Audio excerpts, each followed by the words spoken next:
Assalamualaikum warahmatullahi wabarakatuh. Perkenalkan, nama saya Widatul Islamia, akan mempresentasikan pengertian tes dan non-tes dengan dosen pengampu Dr. Eva Heridia SPD MPh. Yang pertama, definisi dari tes. Secara harfiah, kata tes berasal dari bahasa Prancis kuno yaitu testum, yang berarti piring atau menyisikan logam-logam mulia. Maksudnya dengan menggunakan alat berupa piring itu akan dapat diperoleh jenis-jenis logam mulia yang nilainya sangat tinggi.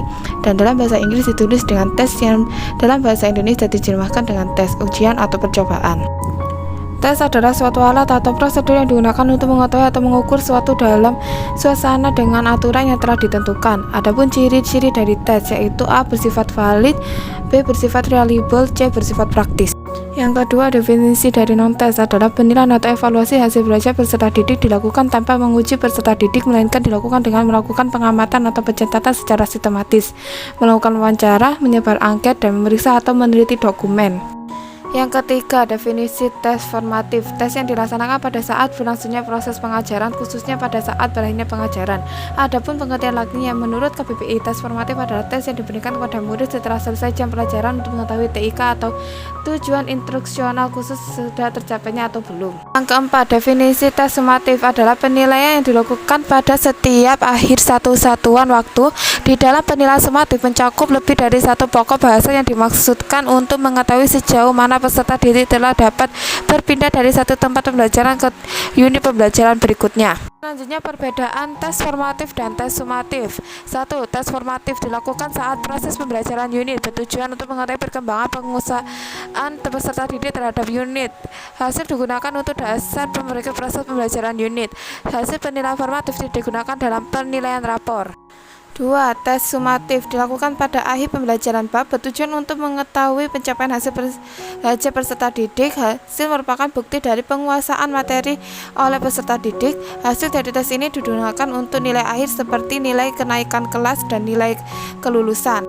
Yang kelima, definisi tes bahasa. Tes bahasa menurut Arkunto dikutip Iskandar Wasid dan Dadan 2008 halaman 179-180 adalah suatu alat atau prosedur yang sistematis dan objektif untuk memperoleh data-data atau keterangan yang diinginkan tentang seseorang dengan cara boleh dikatakan tepat dan cepat.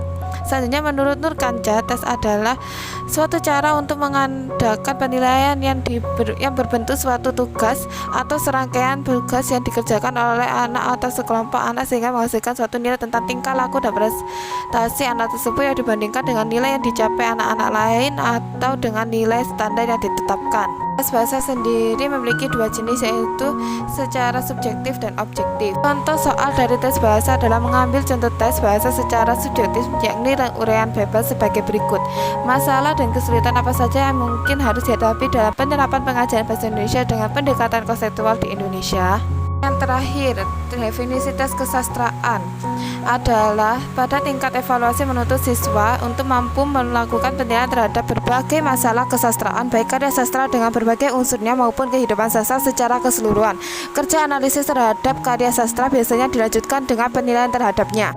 Contoh tes kesastraan: pagi itu aku duduk di bangku panjang di depan pohon silisium tua yang menuduhiku. Ayahku duduk di sampingku meluk pundakku dengan kedua lengannya dan tersenyum mengangguk-angguk pada setiap orang tua dan anak-anaknya yang duduk berderet-beret di bangku panjang lain di depan kami. Hari itu adalah hari pertamaku masuk SD.